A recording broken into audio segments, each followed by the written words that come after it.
भारत भविष्य के भारत की झलक है।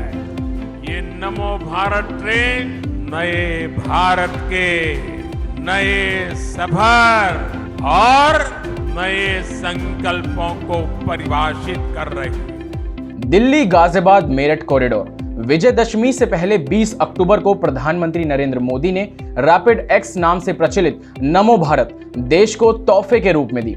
ये जानना जरूरी है कि प्रधानमंत्री मोदी ने अभी इस रूट के 17 किलोमीटर के खंड का उद्घाटन किया है, जो साहिबाबाद को दुहाई डिपो से जोड़ेगी।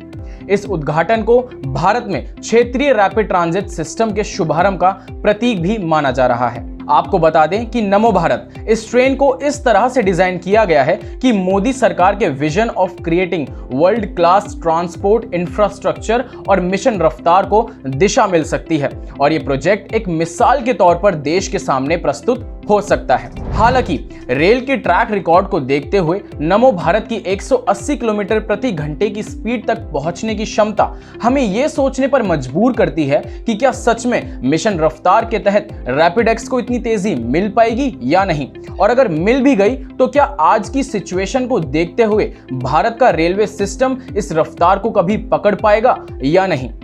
आपको बता दें 2022 में संसद में पेश की गई CAG रिपोर्ट में बताया गया था कि भारतीय रेलों पर 10 साल में इंफ्रास्ट्रक्चर पर 2.5 लाख करोड़ रुपए का भारी खर्चा होता है। इसके बावजूद भारतीय रेलवे की ट्रेनों पर ना तो तेज चलने पर और ना ही समय से पहुंचने पर कोई बुनियादी रूप से काम किया गया है। प्रमुख ट्रेन जैसे राजधानी, शताब्दी और वंदे भारत, इन ट्रेन की गतियों में भी पिछले कुछ वर्षों में कोई सुधार नहीं देखा गया है। मेल और एक्सप्रेस ट्रेन अब भी लगभग 50 किलोमीटर प्रति घंटे की रफ्तार से ही दौड़ती हैं। मीडिया रिपोर्ट्स के अनुसार बताया गया है कि हर साल लगभग 200 नई ट्रेनों को हरी झंडी दिखाई जाती है। इसके बावजूद इंफ्रास्ट्रक्चर और टेक्नोलॉजी के क्षेत्र में जिस रफ्तार से काम होना चाहिए उस रफ्तार से काम नहीं हो पा रहा है। परिणाम स्वरूप ज्यादातर ट्रेन अपनी अधिकतम गति की क्षमता को पूरी नहीं कर पा रही हैं।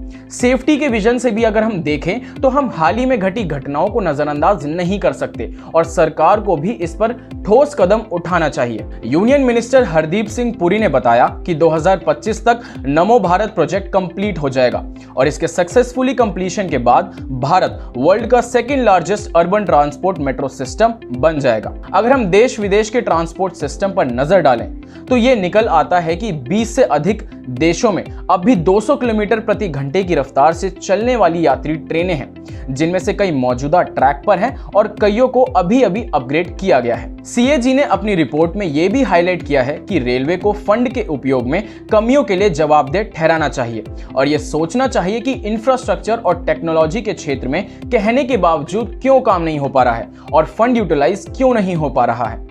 आपकी क्या राय है, हमें कमेंट करके जरूर बताएं। देश और दुनिया की तमाम खबरों और जानकारियों के लिए देखते रहिए क्लिक इंडिया।